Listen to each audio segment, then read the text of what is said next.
Hello दोस्तों, स्वागत है आप सभी को हमारे इस यूट्यूब चैनल में। हमारे यूट्यूब चैनल का नाम है के ऑफ सक्सेस बाय ए कुमार।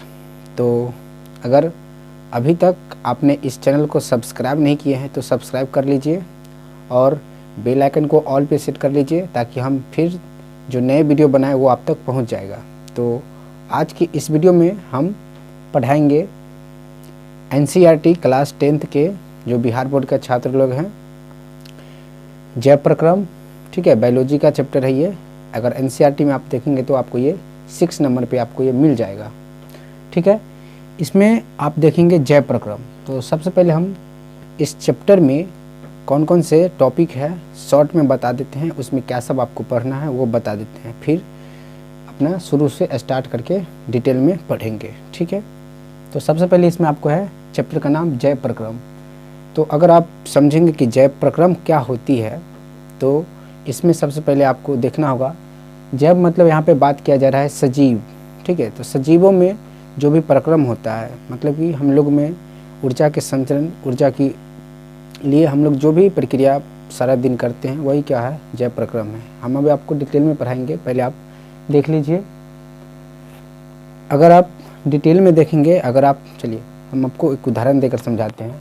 आप अपने चारों ओर देखिए, ठीक, चारों ओर नज़र दौड़ाइए और उसमें पता कीजिए कि कौन कौन सी ऐसी वस्तु है जिसमें वृद्धि हो रही है, विकास हो रही है, ठीक है, जो समय के साथ परिवर्तन हो रहा है, और कौन कौन सी ऐसी वस्तुएं हैं, ऐसी चीज़ें हैं जो समय के साथ उसमें कोई भी परिवर्तन नहीं होता है। तो आप उसमें पाएंगे कि बहुत सी ऐसी चीज़ें हैं जिसमें समय के साथ बदलाव होते दिखाई देता है, वो अपना विकास करता है। जैसे हम लोग हो गए, जीव जंतु हो गए, जैसे देखेंगे कि पेड़ पौधा, ठीक है, तो ये सब क्या है, समय के साथ इसमें बदलाव हो रहा है, ये वृद्धि कर रहा है, विकास कर रहा है। वही अगर आप मेज देखिए, ठीक है, आप बल्ब देखिए या कोई ईंटा देखिए, लकड़ी देखिए, सूखी पेड़ देखिए, तो उस समय क्या होता है, कोई विकास नहीं होता है, वो जिस तरह से है उसी तरह से वो बना रहता है। तो वो सारी चीज़ क्या हो गया, निर्जीव। निर्जीव का मतलब हुआ कि उसमें जीवन नहीं है। और सजीव क्या होगा, जिसमें वो जिंदा है, जो जिंदा है, जो विकास कर रहा है, जो श्वसन करता है, जो अपने वृद्धि कर रहा है, तो वो सब क्या हो गया, सजीव। तो बेसिकली इसमें हम ये जो जय प्रक्रम है इसमें सजीवों के बारे में बताया जा रहा है कि जो सजीव है वो उसमें कौन कौन से प्रक्रम हैं, अपने वृद्धि विकास के लिए कौन कौन से उसमें प्रक्रम होती है, ठीक है, सजीवों में, ठीक। तो आपको अब सजीव जय प्रक्रम समझ में आएगा। इस जय प्रक्रम में इसमें देखिए ये चैप्टर बना क्यों गया है, जो हमारा शरीर है, ठीक है, जो हमारा शरीर है वो छोटी छोटी कोशिकाओं के मिलने से बना हुआ है ना। छोटी छोटी बहुत सारे असंख्य कोशिकाएं, बहुत सारी कोशिकाएं मिला है तब हमारा शरीर का निर्माण हुआ है। आप 9th में पढ़े होंगे, जो हमारी कोशिकाएं होती हैं वो मिल कर क्या बन जाता है, उत्तक बन जाता है। वही फिर उत्तक मिलकर हमारे अंग का निर्माण करता है, और फिर जब हमारा अंग सुव्यवस्थित ढंग से एक साथ जुड़ जाता है तो वही हमारा क्या हो जाता है, पूरा बॉडी तैयार हो जाता है। तो इस तरह से इसका ये निर्माण ढांचा तैयार हुआ है, ठीक है, बॉडी का। तो ये जो कोशिका होता है तो उसके निर्माण के लिए, ठीक है, उसमें वृद्धि हो, विकास हो, अब उसके साथ साथ उसमें क्या होते रहता है, टूट फूट भी होते रहता है, ठीक है। तो इसी सब को लिए है ना हम लोग क्या करते हैं, पोषण करते हैं, ठीक है। मतलब कि जो टूट फूट हो उसकी क्या हो, जो भी मरम्मत के लिए जो भी टूट फूट होने होगा शरीर में, ठीक है, तो उसके लिए हम लोग क्या करते हैं, पोषण करते हैं, ताकि हमें ऊर्जा मिले और हमारी कोशिका में वृद्धि होती रहे और हम विकास करते रहें। तभी हम आज इतना बड़ा हो पाए हैं। या अगर हम पेड़ पौधों के देखें तो उसमें भी उसी तरह से क्या होता है, वृद्धि और विकास होता है। तो उस सभी के लिए उसको क्या चाहिए, पोषण की ज़रूरत पड़ती है ना। क्या होता है, पोषण। तो इसमें आपको समझ में आ गया होगा कि जय प्रक्रम क्या होती है। तो हम कह सकते हैं कि वे सभी क्रियाएं जो सम्मिलित रूप से जीवों में अनुरक्षण का कार्य करता है। यहाँ पे अनुरक्षण का मतलब होता है कि हम सब जो हमारे जो शरीर है वो क्या चीज़ से बना हुआ है, अणु। अणु यहाँ पे कहा जा रहा है कि वो कोशिका है, ठीक है। तो वो कोशिका से बना हुआ है, तो उसके रक्षा के लिए, उसकी टूट फूट के लिए, उसके विकास के लिए हम क्या करते हैं, पोषण लेते हैं। अब यहाँ पे पोषण, इसमें पोषण, तो यहाँ पर आप देखेंगे कि हम अपने ऊर्जा की प्राप्ति के लिए, अपने शरीर की वृद्धि और विकास के लिए क्या करते हैं, पोषण, ठीक है, पोषण का मतलब हुआ कि जो भी हम भोजन करते हैं, ठीक है, जो भी हम भोजन खाद्य पदार्थ अपने शरीर में लेते हैं वही हमारा क्या होता है, पोषण होता है। ठीक, अब इस पोषण में भी 2 कैटेगरी होता है। ठीक है, जो खुद से अपना भोजन तैयार करता हो तो उसे कहते हैं स्वपोषी पोषण। ठीक है, जैसे कि पेड़ पौधा, ठीक है, ये अपना भोजन खुद बना लेता है तो ये क्या हो गया, स्वपोषी पोषण। और जो अपना भोजन खुद से तैयार नहीं करता है उसे कहते हैं विषम पोषी पोषण, या इसी के दूसरा नाम है परपोषी पोषण। ठीक है, अब इसमें भी हम देखेंगे एक कोशिकीय जीव और बहुकोशिकीय जीव। अब ये हम पोषण ले लिए तो जो पोषण लेते हैं, ठीक है, जो भी हम खाद्य पदार्थ लेते हैं वो बाहर से लेते हैं, और सभी पृथ्वी पर जितना भी खाद्य पदार्थ उपस्थित है उसमें कार्बनिक यौगिक उपस्थित होता है, मतलब उसमें कार्बन की मात्रा होता है, तो वो एक जटिल अणु होता है ना, तो उसके भी तोड़ने का कोई प्रक्रम होना चाहिए, है ना, ताकि हमें उसमें से अपना ऊर्जा मिल जाए, अपना कार्बोहाइड्रेट, ठीक है, ग्लूकोज अपना प्राप्त हो जाए। तो उसको तोड़ने के लिए भी कोई तंत्र होना चाहिए, तो उसके ही नाम है क्या है, पाचन तंत्र। ठीक है, जो हम खाद्य पदार्थ लेते हैं तो वो हमारा पूरा प्रोसेस किस में होता है, तो पाचन तंत्र में, यही पचाने का काम करता है। ठीक है, इस पाचन तंत्र में भी आप देखेंगे कि इसमें बहुत सारी घटक होती है। अमाशय हो गया, यकृत हो गया, छोटी आंत, बड़ी आंत, अग्नाशय, पित्ताशय हो गया, तो ये सब क्या है, पाचन तंत्र की घटक है। तो इसके बारे में पढ़ेंगे कि, और इसमें सबसे मेन चीज़ है कि इसमें तोड़ता कौन है, तो सभी से क्या निकलता है, तो एंजाइम निकलता है। अमाशय से भी निकलता है, अग्नाशय से, ठीक है, सबसे क्या निकलता है, एंजाइम, वही हमारे भोजन को अपघटन करने में सहायक होता है। ठीक है, वही हमारे भोजन को अपघटन मतलब कि उसको तोड़ता है। ठीक, उसके बाद अब देखिए हम जो भोजन लेते हैं ना, उसका तो प्रोसेस, उसका पचाने का काम किसका है, पाचन तंत्र का, तो वो तो पचा देता है, लेकिन वो अभी ऊर्जा में नहीं बदला है। किस में नहीं बदला है, ऊर्जा में। अब देखिए भोजन ले लिए, उसको मतलब कि हमारे पाचन तंत्र द्वारा वो पच गया है। अब वो श्वसन तंत्र, जो हम सांस लेते हैं, श्वसन तंत्र हमारे क्या हो गया, जो लंग्स होता है, दोनों की फेफड़ा हो गया, ठीक है, उसमें फुफ्फुस होता है, उसी में कुपिकाएँ होती है, तो वो हो गया। वहाँ पे जो हम बाहर से सांस लेते हैं, ऑक्सीजन, वायु जो लेते हैं उसी में से हम ऑक्सीजन ले लेते हैं और फिर कार्बन डाइऑक्साइड छोड़ देते हैं, तो वो सब प्रक्रिया श्वसन में होता है। तो जो हमारा ऑक्सीजन आया है, ठीक है, वो ऑक्सीजन और फिर इसमें से जो पाचन तंत्र में जो पचा है भोजन, उसमें जो कार्बोहाइड्रेट बना है, वो दोनों का फिर से क्रिया होता है। ठीक, तो फिर से क्रिया होने के बाद तब हमारा ऊर्जा बनता है। वो ऊर्जा किस रूप में होता है, तो एटीपी के रूप में। ठीक है, 38 एटीपी का निर्माण होता है, तब हमारी कोशिकाओं को क्या मिल पाता है, ऊर्जा। अब देखिए ये पाचन तंत्र कहाँ हुआ है, पेट में। श्वसन तंत्र हमारे लंग्स में हुआ है, बताइए। लेकिन हमें जो ऊर्जा है, उस ऊर्जा सभी कोशिकाओं की ज़रूरत है, और हमारा बॉडी पूरा कोशिकाएं से बनी हुई है, तो हर कोशिका तक पहुंचाने के लिए भी कुछ ना कुछ होना चाहिए, कोई तंत्र होना चाहिए। ठीक है, तो उसको पहुंचाने के लिए भी हमारे शरीर में एक तंत्र है जिसका नाम है परिसंचरण तंत्र। बस बताइए, पेट में भोजन पच गया तो उससे हमको ऊर्जा हर बॉडी के हर कोशिकाओं के पास नहीं पहुंच पाएगा, तो उसके लिए भी एक मशीन का निर्माण हुआ है। ठीक है, इसको आप मशीन बोल सकते हैं। कौन सा है, परिसंचरण, जो कि हमारे हर कोशिकाओं के पास क्या करता है, तो वही कार्बोहाइड्रेट को पहुंचाने का काम करता है ऑक्सीजन के साथ। ठीक है, तब ऊर्जा बनता है। ठीक है, मतलब पहुंचाने वाला काम कौन कर रहा है, तो परिसंचरण तंत्र। ठीक, इसमें आपको किसके बारे में पढ़ना होगा, हृदय के बारे में। ठीक है, हृदय मतलब कि वही दिल, हार्ट, यही हार्ट में। अब इसमें भी देखेंगे तो 4 भाग में बांटा गया है, दयालीन, बायालीन, दयानिलय, बायानिलय। इसमें भी फुफ्फुस होता है, फुफ्फुस धमनी, फुफ्फुस सिराए, किसमें से शुद्ध रक्त प्राप्त होता है, किसमें अशुद्ध, ये सब किसमें पढ़ेंगे, परिसंचरण तंत्र में। ठीक है, क्योंकि वही हमारा रक्त के साथ ही ऑक्सीजन मिलकर और हमारे हर बॉडी में एक भी क्या होता है, वाहिकाएँ होती है, रुधिर वाहिकाएँ। क्या होती है, रुधिर वाहिकाएँ।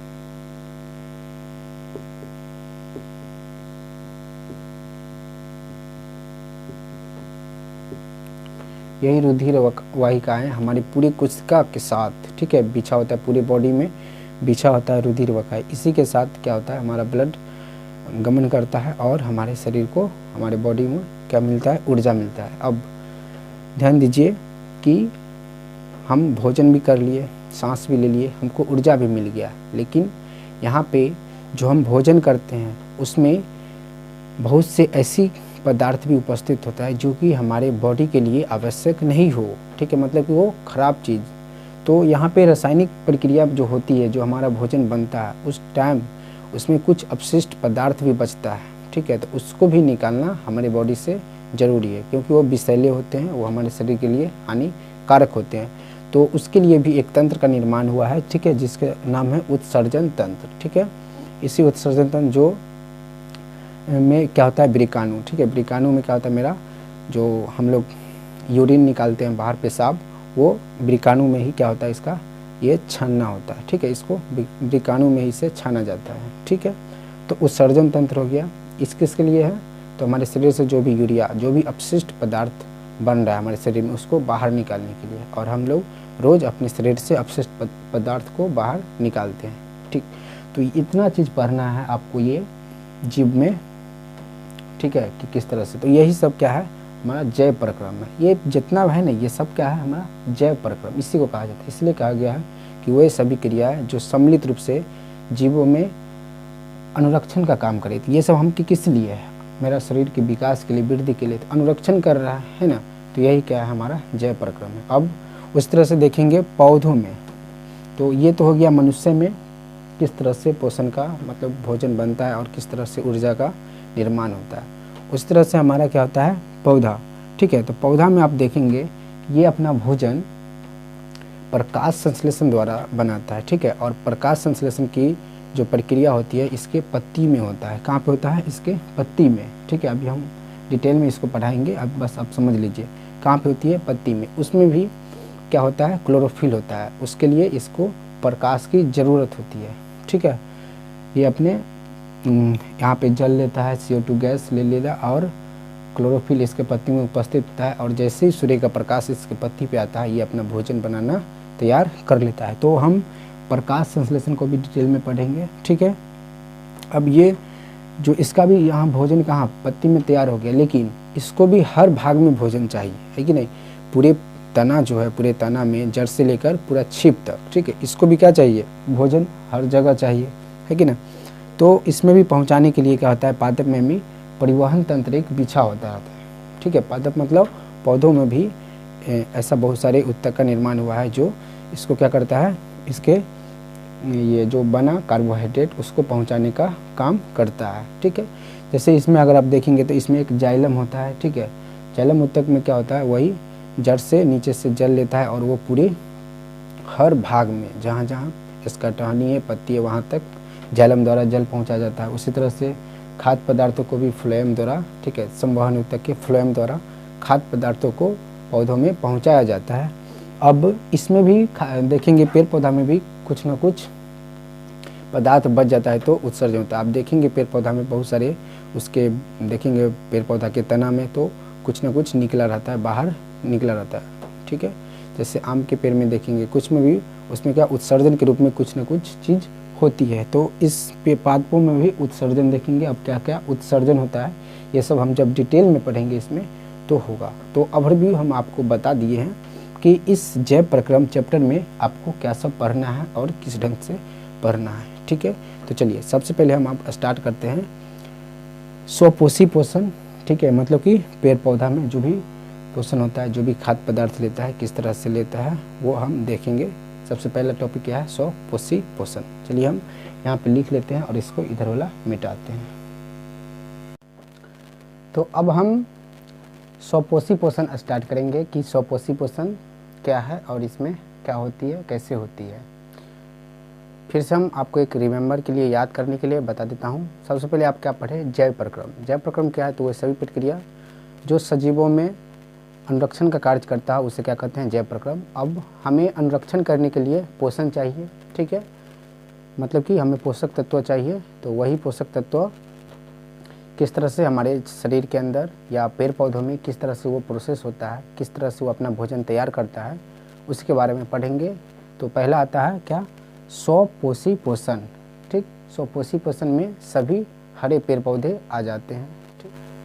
तो ये जो पेड़ पौधे हैं ये अपना भोजन बनाता है किस प्रकार से, तो प्रकाश संश्लेषण की प्रक्रिया द्वारा। किसके द्वारा, तो याद रखिएगा पेड़ पौधों में भोजन बनाने की प्रक्रिया क्या कहलाता है, प्रकाश संश्लेषण क्रिया।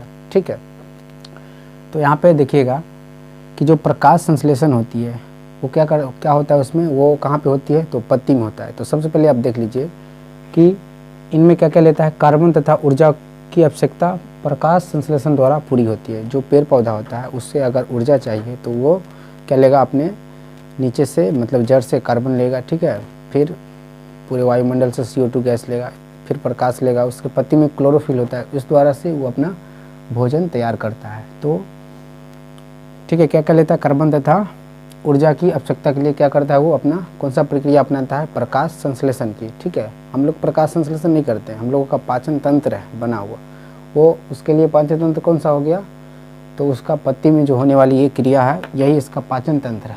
ठीक है, ये यहाँ पे अपना भोजन बनाता है, ठीक, अपना भोजन यहाँ पे ये निर्माण करता है और फिर उसका यूज ऊर्जा के रूप में करता है। ठीक है, तो इसमें क्या क्या लेता है, ये जल लेता है, कार्बन डाइऑक्साइड गैस और क्लोरोफिल, एवं क्या होना चाहिए इसमें, सूर्य की प्रकाश उपस्थित होना चाहिए। ये हम आपके यहाँ पे लिख दिए हैं, आप इसको नोट डाउन कर लेंगे। ठीक है, यही क्या प्रकाश संश्लेषण की प्रक्रिया। अब यहाँ पे हम आपको समझाएंगे कि ये जो प्रक्रिया है इस कैसे कैसे करके होता है। ठीक है, कैसे जल का अणु हाइड्रोजन में ऑक्सीजन में बदल जाता है, फिर जो कार्बन डाइऑक्साइड है वो यहाँ पे ग्लूकोज बन जाता है। ठीक है, कार्बन डाइऑक्साइड ग्लूकोज बन जाता है, जल का अणु हाइड्रोजन में और ऑक्सीजन में विखंडित हो जाता है। तो यहाँ पे देखिए, तो यहाँ पे लिख लीजिए ये क्या है, प्रकाश संश्लेषण की जो पूरा प्रक्रिया की किस तरह से होता है। ये कहाँ पे होता है, तो पत्ती में होता है। कहाँ पे, पत्ती में, याद रखिएगा। चलिए यहाँ पे समझ आएगा।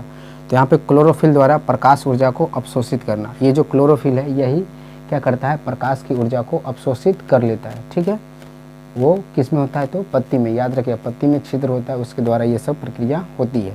उसके बाद प्रकाश ऊर्जा रासायनिक ऊर्जा में बदलना। ठीक है, ये जो प्रकाश ऊर्जा था, ठीक है, यहाँ पे अब इसको अवशोषित कर लिया गया है। अब यहाँ पे एक रासायनिक अभिक्रिया होगा, ठीक है, कार्बन डाइऑक्साइड और जल के बीच। ठीक, उसके बाद जो जल के अणु है वो हाइड्रोजन एवं ऑक्सीजन में टूट जाता है। ठीक, जो भी जल बना हुआ है, ठीक है, वो किस किस से बना हुआ है, तो हाइड्रोजन और ऑक्सीजन से। ठीक है, यहाँ पे हाइड्रोजन का 2 अणु और ऑक्सीजन का 1 अणु के मिलने के बाद जल का 1 अणु बनता है। ठीक, तो यहाँ पे जल जो है हाइड्रोजन और ऑक्सीजन में टूट जाता है। उसके बाद जो कार्बन डाइऑक्साइड है, ठीक है, इसका क्या हो जाता है, कार्बोहाइड्रेट में अपचयन हो जाता है। अपचयन का मतलब होता है कि इसमें और हाइड्रोजन आकर मिल जाता है। ठीक है, और इसमें से जो कार्बन डाइऑक्साइड में जो भी ऑक्सीजन है ये क्या होगा, O2 का मतलब ऑक्सीजन का क्या हो जाएगा, वियोग हो जाएगा, मतलब ये निकल जाएगा। तो यहाँ पे आप देखिएगा, यहाँ पे देखिएगा तो 6 दूनी 12, 12 कितना क्या है, तो ऑक्सीजन है, 12 क्या है यहाँ पे, ऑक्सीजन। ठीक है, इसमें से ऑक्सीजन क्या होगा, निकलेगा, इसमें से ऑक्सीजन निकलेगा। ठीक है, और यहाँ पे ऑक्सीजन निकल के यहाँ पे ये ऑक्सीजन बन जाएगा। ठीक है, अब यहाँ पे क्योंकि ये जो कार्बन है, ठीक है, इसका क्या हुआ, अपचयन हुआ है, तो इसमें हाइड्रोजन आके मिलेगा। अब बताइए हाइड्रोजन किस में से आके मिलेगा, आप दिमाग लगाइए। यहाँ पे देखिएगा तो आपको पता लगेगा कि जो जल है इसमें क्या है, हाइड्रोजन है, इसमें क्या है, तो हाइड्रोजन है। तो इस वाले जल के अणु में से हाइड्रोजन आकर ये वाली कार्बन डाइऑक्साइड के कार्बन के साथ मिल जाएगा। ठीक, तो यहाँ पे हाइड्रोजन देखिएगा तो 12 दूनी 24, हाइड्रोजन का कितना अणु है, 24। ठीक है, तो इसमें से 12 अणु निकल के इसके साथ आ जाएगा। ठीक है, किसके साथ, ये कार्बन वाला के साथ। ठीक है, तो यहाँ पे 6 कार्बन है, इसमें से 12 निकल गया, कौन चीज़ निकल गया, हाइड्रोजन, तो यहाँ पे H12 हो गया है। ठीक है, अब बताइए यहाँ पे कितना बच गया, हाइड्रोजन 24 था तो 12 निकल गया तो कितना बच गया, 12 बच गया। ठीक है, और ऑक्सीजन 12 का 12 बचा है, तो 6 ऑक्सीजन इसी में रहेगा। ठीक है, 6 ऑक्सीजन का अणु इसी में रहेगा, तो O6, तो C6H12O6 ये बन गया ग्लूकोज। अब इसमें 12 हाइड्रोजन बच गया है और 12 ऑक्सीजन का अणु था, तो ऑक्सीजन 6 बच गया है। ठीक है, क्योंकि 6 इसमें आ गया। ठीक, अब देखिएगा इसमें कितना ऑक्सीजन है, 6 दूनी 12। ठीक है, इसमें कितना बचा हुआ है, बताइएगा कितना बचा हुआ है, तो 6 बचा हुआ है। देखिए यहाँ पे ध्यान से, यहाँ पे ऑक्सीजन बना, कितना बना ऑक्सीजन, 6 दूनी 12 बन गया। और कितना इसमें बचा हुआ था, जो भी 6 बच गया, ठीक है। तो ये 6 ऑक्सीजन इसमें आ गया, किसके साथ, फिर जल के साथ, वाष्प जो निकल रहा है उसमें, और ये जो हाइड्रोजन है यहाँ पे कितना बचा था, 12 बचा था। तो देखिए 6 दूनी 12, 12 यहाँ पे क्या बच गया, हाइड्रोजन। तो पूरी प्रक्रिया क्या हो गया, संतुलित हो गया है। इसी तरह से क्या होता है, इसमें अपना कार्बोहाइड्रेट पेड़ पौधा में बनता है और ये अपना इसको ऊर्जा के रूप में क्या करता है, तो यूज करता है, ठीक। तो इस तरह से आप देख सकते हैं कि पेड़ पौधे में भोजन का निर्माण होता है और वो अपना भोजन बनाने के साथ साथ हम लोगों के लिए ऑक्सीजन गैस निकालता है। इसलिए हम लोगों का जो वायुदाता है वो पेड़ पौधा है। तो आप लोग भी पेड़ पौधा को बचा के रखिएगा, ठीक है। और हम लोग कार्बन डाइऑक्साइड छोड़ते हैं तो ख़राब चीज़ देते हैं और अच्छा चीज़ उधर से मिलता है, ठीक है। हम लोग ख़राब देते हैं तो उसके लिए भी यूज हो गया क्या, तो कार्बन डाइऑक्साइड वो ले लेता है और हम लोगों को क्या दे देता है, तो ऑक्सीजन। अब ये भी एक चीज़ और याद रखिएगा, ये ऑक्सीजन जो बना है वो पेड़ पौधा सिर्फ मशीनी का काम किया, ठीक है। मशीन मतलब कि जो हमारा जल है, ठीक है, जल में ऑक्सीजन घुला हुआ है लेकिन हम उसको खुद से नहीं कर पाते, उसमें से ऑक्सीजन नहीं निकाल पाते। तो ये काम कौन करता है, हमारा पेड़ पौधा, ठीक है। कौन से प्रक्रिया द्वारा, तो प्रकाश संश्लेषण की प्रक्रिया द्वारा ये हमको ऑक्सीजन निकाल कर देता है। बताइए कितना महत्व है पेड़ पौधा का। तो ये जो पेड़ पौधा है यहाँ पे क्या किया, ऑक्सीजन, किस में से ऑक्सीजन निकाला है, ये खुद से नहीं बनाया, ये जल के अणु में जो ऑक्सीजन था उसको क्या कर दिया है, विखंडित करके हमको ऑक्सीजन देता है, ठीक। तो यही प्रक्रिया है पौधों में पोषण का। आप इसको लिख लीजिए और आपको लगता है हमको कि आपको ये पूरा याद हो गया होगा, ठीक है। तो आप इसको लिख लीजिए, फिर हम आगे बताते हैं कि पत्ती में किस तरह से ये प्रक्रिया होती है। चलिए इसको वीडियो को रोक करके नोट कर लीजिए। तो अब हम पत्ती का एक काट अनुप्रस्थ तैयार कर लिया है, ठीक है। मतलब कि ये पत्ती है, इसको हम आँख से, खुली आँख से नहीं देख सकते, इसे किससे देखा जाता है, तो सूक्ष्मदर्शी द्वारा इसको देखा जाता है, ठीक है। उसी द्वारा इसको पता लगाया जाता है, ठीक। तो जो पत्ती होता है उसमें अगर ध्यान दीजिएगा तो जो छोटी छोटी, उसको अगर पत्ती को झांक के देखिएगा तो उसमें छोटा छोटा हरा हरा दिखाई, पत्ती का रंग हरा, ठीक है। इसी हरित लवक क्लोरोप्लास्ट होता है, उसमें जो हरा हरा रंग का छोटा छोटा दिखाई देगा बिंदु, ठीक है, वही क्या होता है, हरित लवक, ठीक है। वही उसमें क्या उपस्थित रहता है, तो क्लोरोफिल, ठीक है। उसी क्लोरोफिल के कारण पत्ती का रंग हरा दिखाई देता है, ठीक है। तो जो पत्ती होता है उसमें हम बताएं कि जो प्रकाश संश्लेषण की प्रक्रिया होती है वो पत्तियों में होती है और उस पत्ती में क्या होता है, तो एक हरित लवक, ये छोटा छोटा क्या होता है, हरित लवक होता है, उसमें क्या, ये काट परिच्छेद है उसका, तो उसमें एक छिद्र होता है, क्या होता है, छिद्र। और इसके चारों ओर, छिद्र के दोनों ओर, ठीक है, क्या होता है, द्वार कोशिका। दोनों ओर क्या है, द्वार कोशिका, 2 कोशिका होता है, इसका नाम क्या है, द्वार कोशिका। जब अब देखिए होता कैसे है, तो जब पौधा जो है जड़ से जल लेता है तो जल कहाँ जाएगा, पत्ती में, ठीक है। तो इस द्वार कोशिका में क्या आएगा, जल आएगा, ठीक। तो जल आते ही ये क्या हो जाता है, फूल जाता है, ये दोनों कोशिका क्या होगा, फूलेगा। जैसे ये फूलता है तो ये क्या होता है, इसका मुंह खुल जाता है, ठीक है। ये जो रंध्र है ये क्या हो जाता है, जो छिद्र है वो खुल जाता है, ठीक। खुलने के बाद इस पर जो सूर्य का प्रकाश है वो आता है, ठीक। तब वो जो सूर्य का, ये जो क्लोरोप्लास्ट है, जो इसमें क्लोरोफिल होता है, वो सूर्य के प्रकाश को अवशोषित कर लेता है और फिर ये क्या कर लेता है, इसी छिद्र द्वारा वायुमंडल से कार्बन डाइऑक्साइड गैस को लेकर और अपना भोजन यहाँ पे तैयार करता है। तो प्रकाश संश्लेषण की प्रक्रिया यहीं पे होता है, ठीक है।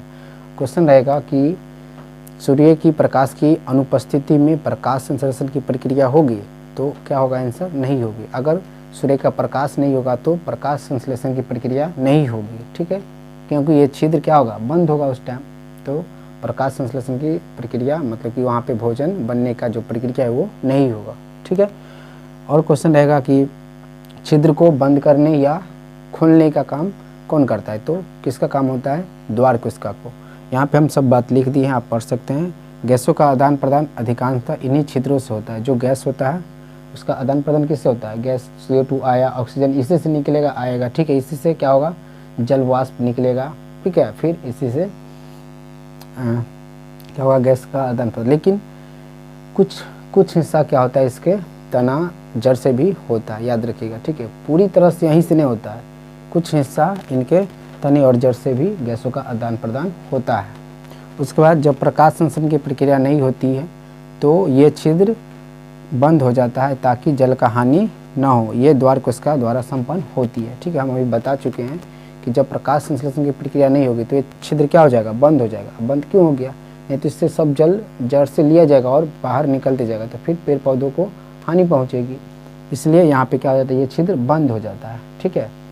कैसे बंद होता है, तो जैसे ही जल आएगा तो ये फूल जाएगा, तो खुलेगा तो प्रकाश संश्लेषण की प्रक्रिया शुरू हो जाएगी। और जैसे ही प्रकाश संश्लेषण की प्रक्रिया नहीं होगी तो क्या होगा, सिकुड़ेगा। ये वाला पत्त, ये जो है द्वार कोशिका, ये क्या होगा, सिकुड़ेगा, वैसे ये बंद हो जाएगा, ठीक है। तो जल वाष्प निकलना बंद हो जाएगा। तो यही प्रक्रिया होता है किसमें, पत्तियों में प्रकाश संश्लेषण, ठीक है। ये इसी से यहाँ पर क्या होता है, इसका भोजन तैयार होता है और फिर जो है यहाँ से अपना जो पेड़ पौधे की जहाँ जहाँ जरूरत होती है ऊर्जा की, वहाँ पे यहाँ से जाता है। इसके लिए भी आगे हम पढ़ेंगे परिवहन तंत्र। हम पहले बता चुके हैं यहाँ पर भोजन तो बन गया है, लेकिन इसको पहुँचाने के लिए भी इसमें एक तंत्र होता है, ठीक है। उसका नाम है परिवहन तंत्र, पादपों में परिवहन, ठीक। तो वो हम आगे पढ़ेंगे। तो ये आप यहाँ पे बना लीजिए चित्र, इसको नाम याद रखिएगा, ठीक है। तो पत्ती का हरा रंग क्यों होता है, क्लोरोफिल के कारण। क्लोरोफिल कहाँ उपस्थित होता है, तो क्लोरोप्लास्ट में, याद रखिएगा, ठीक। रंध्र या छिद्र, इसी का नाम दूसरा है एस्टोमेटा, ठीक है। इंग्लिश में क्या बोलते हैं, एस्टोमेटा, ठीक है। तो इसी को क्या कहते हैं, एस्टोमेटा। तो क्वेश्चन रहेगा गैसों का आदान प्रदान किसके द्वारा होता है, तो ऑप्शन में रहेगा छिद्र या एस्टोमेटा। तो आप वहाँ पे देख लीजिएगा, ठीक। चलिए आप इसको लिखिए, फिर हम आगे अब